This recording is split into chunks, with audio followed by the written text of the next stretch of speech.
Full of homeowners say they prefer abandoned buildings to a proposed store in their neighborhood. They've been battling the developer for nearly 2 years. Fox News reporter Renee Dowles was at today's city council meeting when the issue came up for a final vote. She's here in the studio to tell us how it turned out and why. Renee? Well, I can tell you some people were surprised at how it turned out.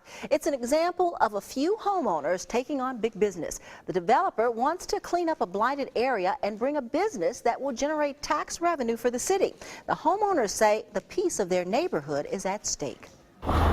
These abandoned buildings on Michigan Avenue have been vacant for years. The property is owned by Wesley Chapel Methodist Church. The congregation couldn't afford to tear down the buildings, so when a developer offered to buy the land for a Family Dollar store, the church agreed to sell. I think this would be an economic boost to the community, to their neighborhood, so why not go with it?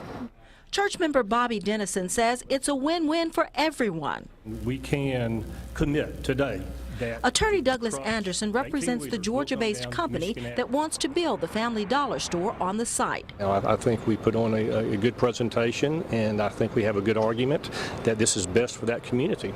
With a contract agreement in place to buy the land, the developer needed an additional lot rezoned from residential to business. People who live in the area don't want a store on that corner. We don't want that that Family Dollar in our backyard. I am totally against this Family Dollar construction. If you come in through Michigan Avenue with an 18-wheeler, how are you going to get out? The city council heard from a handful of people who argued against the deal. The rezoning of this piece of property from residential to commercial was what the city council voted down today, but that was not necessarily the issue that killed the deal for the developer.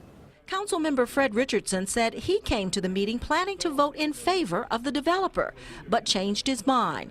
He and some other council members couldn't see how an 18-wheeler could maneuver the residential streets. But when I heard that the 18-wheeler was going to have to, in order to bring the product to the store, got to come down there at Michigan Avenue, turn on Bay Avenue, possibly can't get back out unless they go back on down. I'm not for putting commercial traffic in a residential neighborhood. You can't ask the people not to park in front of their house because an 18-wheeler wasn't coming.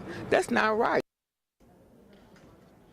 When the meeting was over, it was the homeowners who left smiling. The developer says the sale is now off and the church is left with the land and the vacant buildings.